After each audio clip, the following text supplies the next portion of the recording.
So earlier in my day, I was recording with the Ableton Move. I was doing a video on how to add in a drum kit and do synthwave on the Move. And I was frustrated by a couple of limitations of the devices in particular. One was that there's no way to solo on the device. There was you could only do like muting the other channels to get a solo. So if you wanted to solo one of the four channels you had to mute the other three. The other was that, and this has been a long known bug of the device or frustration with the device, is that the samples, anything that's takes a long time to play, basically all samples play until they've reached their length. Which means if you have a minute long sample, it's going to take the whole minute. Like you stop the playback and it keeps playing for the entire minute length of the sample, and there's virtually no way to stop it other than maybe muting it or muting the channel. And so I was gonna do some work with my camera here, and I turned on the Move just to get a visual, and lo and behold, there was an update, Move 1.3.0. So I downloaded the update, went to the website to check out what the new features were, and here they are. So here are the new features of Move 1.3.0. So one of the things you got is sampling via USB-C. You can use a USB-C as an input source, and sample audio from a connected computer, smartphone, or tablet, and etc. So you can check that out. That's an interesting thing.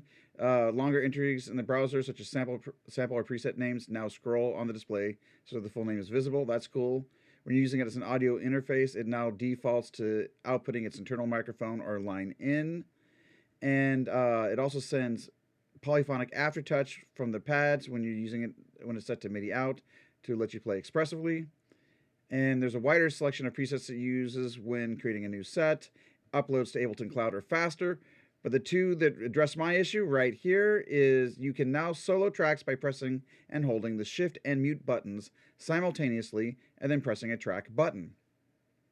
And over here, triggered one-shot samples and long-release note phases now stop when playback stops and when clips are retriggered. Additionally, all sound-off MIDI messages, CC120, is sent to the MIDI output. So basically, when you hit stop or when you press the play button and it stops, everything stops, including any external MIDI devices, and those really long samples would just keep playing forever. So we'll test this out here, these two features I was talking about, because I happen to have the Move on my desk. I'll go ahead and hit play.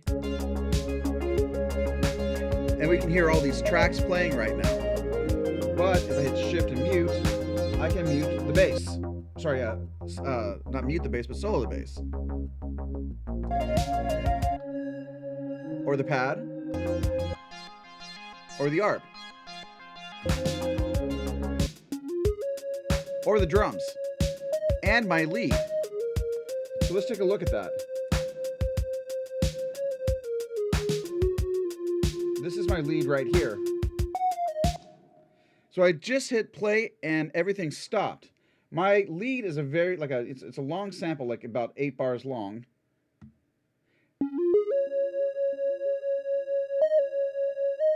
And you can see it just goes and goes and goes.